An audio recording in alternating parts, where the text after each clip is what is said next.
Sam Joshi, the dynamic leader of Edison, known for his fresh energy, vision, and unwavering commitment to fostering community growth and inclusivity. Under his leadership, Edison has witnessed significant advancements, including the passage of Bill A4299, targeting the reduction of juvenile home invasions across New Jersey.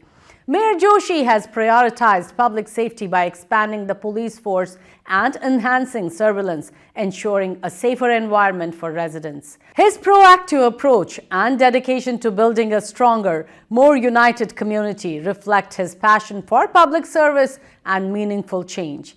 I had a chance to talk to him in our ITV Gold studio. Take a look. Welcome. This is Pia. Joining us today is Edison Mayor Sam Joshi, a dynamic leader who has brought fresh energy, vision, and a deeper commitment to fostering community growth and inclusivity. Recently, his leadership has played a key role in passing Bill A4299, which is aimed at reducing juvenile home invasions across New Jersey. From expanding the police force to enhancing surveillance, Mayor Joshi has prioritized public safety. So let's welcome him to ITV Gold studio. Welcome, Mayor. How are you? I'm great. Thanks for having me here. So I'm very curious to talk about this crime bill, which is going to be passing soon now. Yep. So let's talk about that. Let's talk about the challenges you faced while, prioritizing it as we have to do it. So let me give a quick background on the bill itself and how we even got to this point. I think that it's really important that we had gotten to this point. The home invasions and burglaries across New Jersey became crisis levels. We see it every day. Just a couple days ago, we saw that even in Cumberland County, down in South Jersey, a detective was shot and killed because of a home invasion. Here in Edison Township, we have had so many home invasions and burglaries that I also started saying that this is reaching a crisis level. As I started speaking to other mayors and other elected officials from around the state about this, it became very clear what the problem was. It's twofold. One, we have to have a better economy overall so that people don't feel the need to burglarize or steal or commit crimes and things like that. However, we also have to have a deterrent in the first place. The fact of the matter is that juvenile crime was on the rise. What was happening is gangs from New York or out of state were waiving $5,000, $10,000 in cash to juveniles, folks that are under the age of 17. They were giving them cash and saying, go into these homes and get the car key, steal the car, and you'll be, they'll chop it up in a shop and they'll sell it for $20,000, $30,000 at a time. So it was a business for them.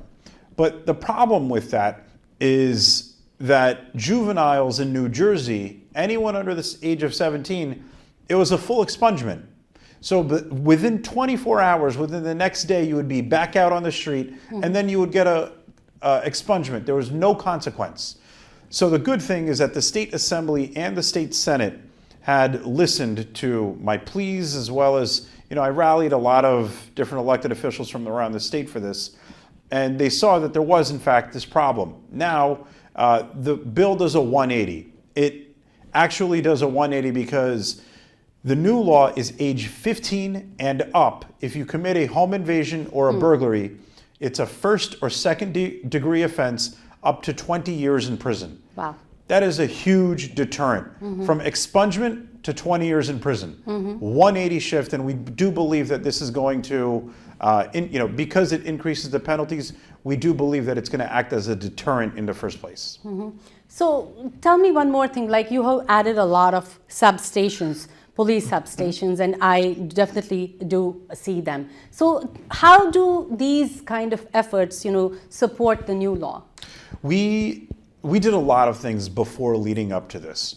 We knew that there was a problem. I had increased the police force to 196 police officers, which is the highest level of police officers in 15 years.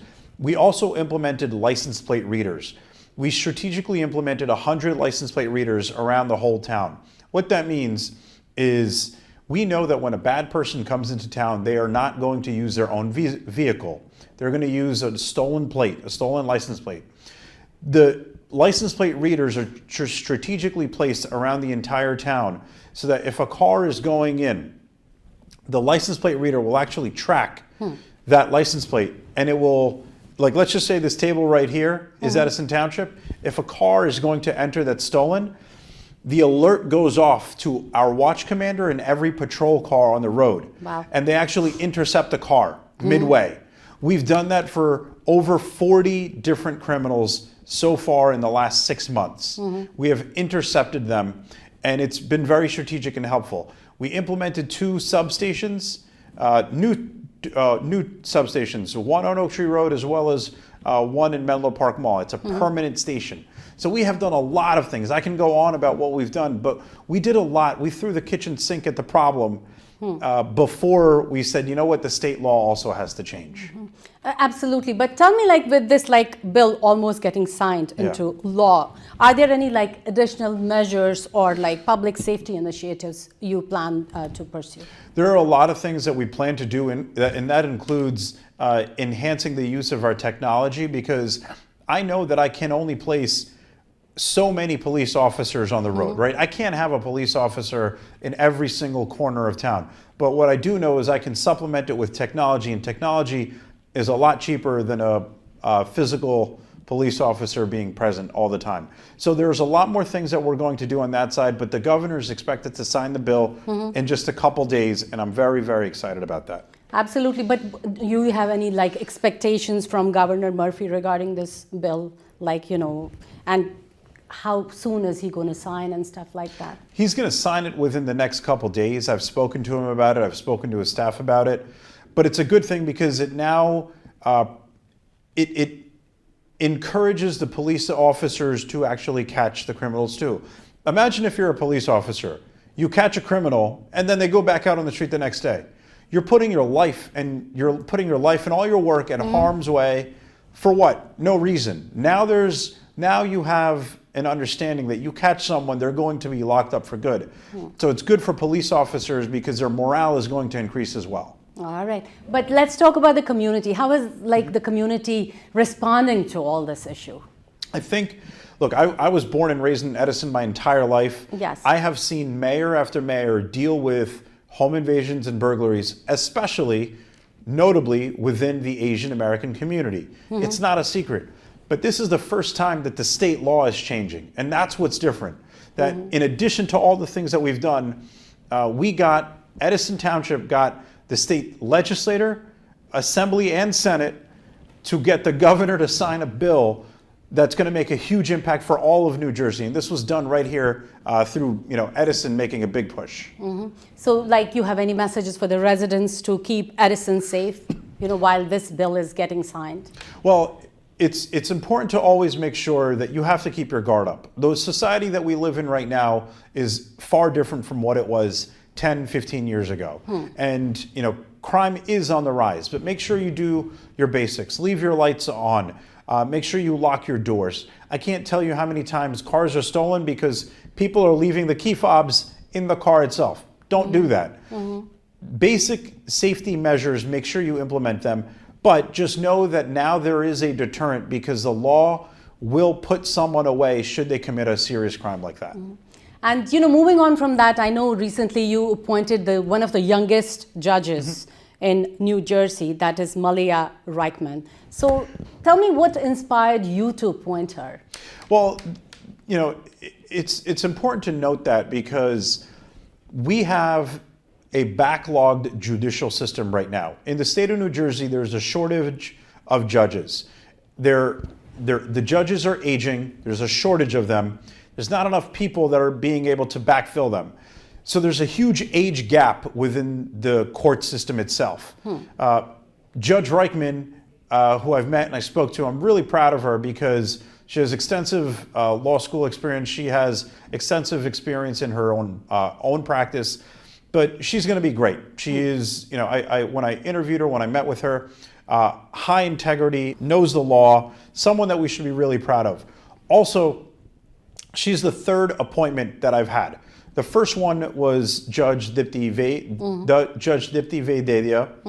The second one was Asma Warsi. And the third is Judge Malia Rikman. I've always believed that people should, the officials should represent their community and what they look like. So now we have a diverse community of court officials, and that's something that I'm also very proud of. Wonderful. You know, I noticed that you have all the 3 female judges in your county. So tell me, like, what do you think of this gender representation? How important is it in the government?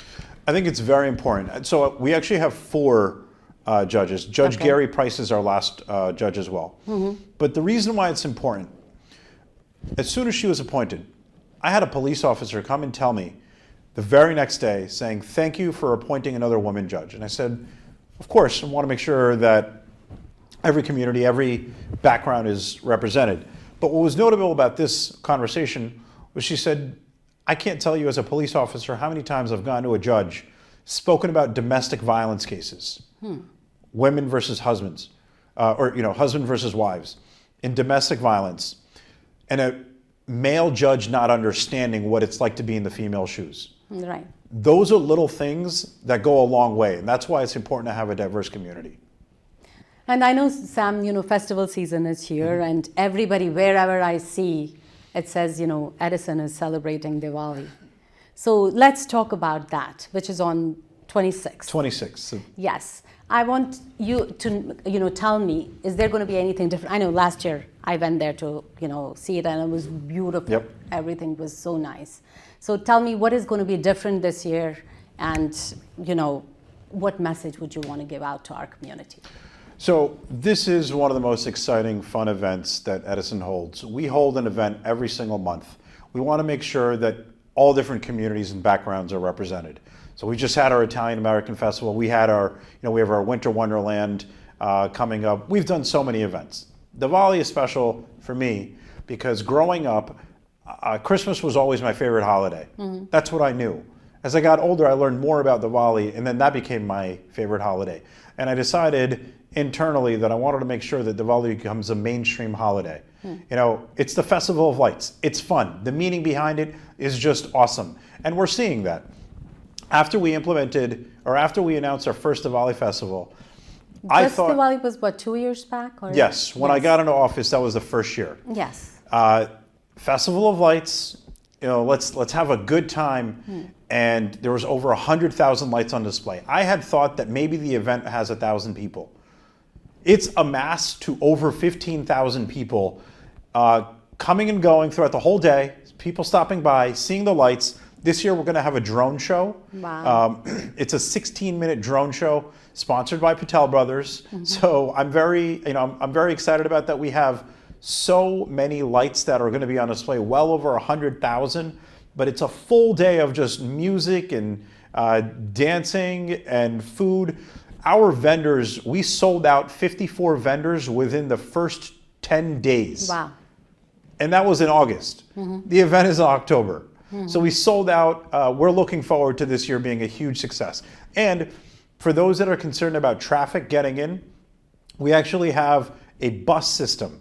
So no matter where you are in Edison, you can stop at the bus and the bus will take you to Town Hall. Wow, that sounds very amazing, and I'm definitely looking forward to this Diwali. So my last question to you is, since you are the youngest mayor here and we all are very, very proud of you, just give a message out to younger people, especially in Edison and around Edison, about how they can get involved in public service. One, never give up at all. My parents or my family, they were always hesitant about me getting into politics. They didn't understand. But now that I'm here in this position, I want to make sure that someday an Edison youth right now that's hopefully listening to this will someday be in my position. I have had so many different internship programs. I've had so many different volunteer opportunities for youth, and I want to see that continue, because if you are youth in this town, I want you to find what drives your passion. I want you to feel inspired by the work of municipal government so that you can help the community. I do it with a passion, but I want others to do it as well. Wonderful, and thank you so much, Mayor. It was lovely talking to you. Thank you for having me. Thank you.